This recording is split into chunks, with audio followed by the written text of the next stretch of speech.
നിസ്കാരത്തിൽ വീഴ്ച വന്നാൽ അവന് വേറെ എന്ത് അമലിട്ടായിട്ടും കാര്യമില്ല. ഇപ്പൊ ഒരാള് നോമ്പ് 10 ഒഴിവായി പോയി, അയാൾ മരിച്ചുപോയി, അതിന് പരിഹാര മാർഗങ്ങളുണ്ട്. ഒരാളെ ഹജ്ജ് ചെയ്യാതെ മരിച്ചു, പരിഹാര മാർഗങ്ങളുണ്ട്. സക്കാത്ത് കൊടുക്കാതെ മരിച്ചു, പരിഹരിക്കാൻ വകുപ്പുണ്ട്. നിസ്കരിക്കാതെ ഒരാൾ മരിച്ചു, അയാളെ പേരിൽ 70,000 പോത്തന്നെ അർത്ഥം വിചാരിച്ചോ. സാധാ 70,000 ദിക്റല്ലേ, അല്ലെ 70,000 പോത്തന്നെ അർത്ഥം വിചാരിച്ചോ.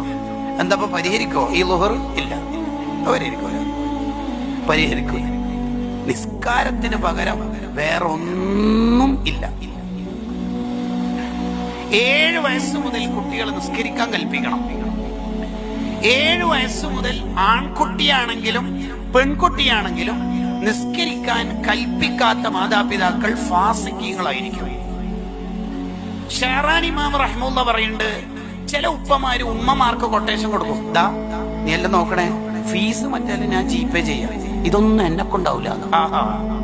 അങ്ങനെ പറഞ്ഞാ മതി. അത് ഇമാം ഷെഹ്റാനി തങ്ങൾ തന്റെ ലവാഖി അൻവാറുൽ ഖുദുസിയ്യ ഫിൽ ഉഹൂദിൽ മുഹമ്മദിയയിൽ പറയുന്നുണ്ട്, ചില ഉപ്പമാരങ്ങനെ ഉമ്മമാരെ ഏൽപ്പിച്ച് തടി തപ്പാൻ നോക്കാറുണ്ട്, അതൊന്നും രക്ഷപ്പെടാനുള്ള മാർഗമല്ല.